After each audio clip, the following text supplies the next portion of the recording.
Hello, welcome in daily newspaper editorials audio program. Now headline: Prime time The Hindu. Now headline in detail.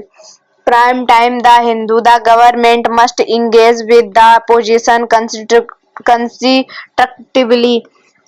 The Prime Minister parliamentary intervention are always keenly watched as they are expected to provide the clearest insight into the government's priority at its response to pressing concern and criticisms, particularly from the opposition. This week, Prime Minister Narendra Modi spoke extensively in both houses. However, his speeches largely sidestepped critical national issues, key developments such as the inhumane way in which Indian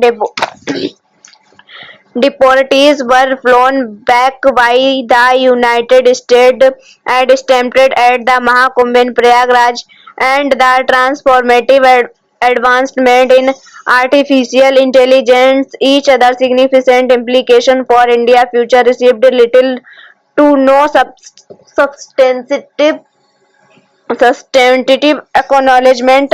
Instead, Mr. Modi's speeches relied heavily on campaigning slogans, minimal engagement with the opposition, and repeated attacks on past governments, particularly the Congress. He even took a dig at the fact that Sonia Gandhi and her children Rahul and Priyanka have become members of parliament simultaneously. His speech also made mention of Mrs. Gandhi's poorly chosen words when she referred to President of India Draupadi Murmu as a poor thing, as well as leader of the opposition Rahul Gandhi's controversial remark out his political fight being against the Indian state. While Mr. Modi undoubtedly scored political points, his addresses fell short of providing the country with the resources and clarity needed on key domestic and global challenges in an increasingly uncertain world. Foreign policy must remain above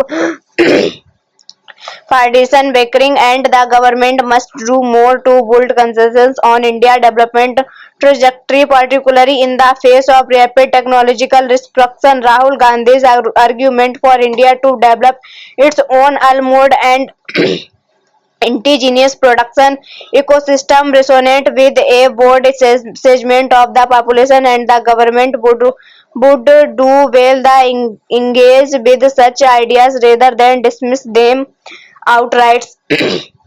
Mr. Modi can rightfully claim credit for some of the better governance initiatives that have shaped India's trajectory since 2014. However, slogans alone cannot resolve mounting challenges. The government legislates agenda, rhetoric, and refusal to be accountable on crucial issues indicated a lack of effort. Argue that its stance is merely a response to an government's responsibility to lead, govern, and deliver at a time when political hostility is at its peak, when India needs most is a shift towards constructive engagement and consequence building, some things only the government can initiate. Thank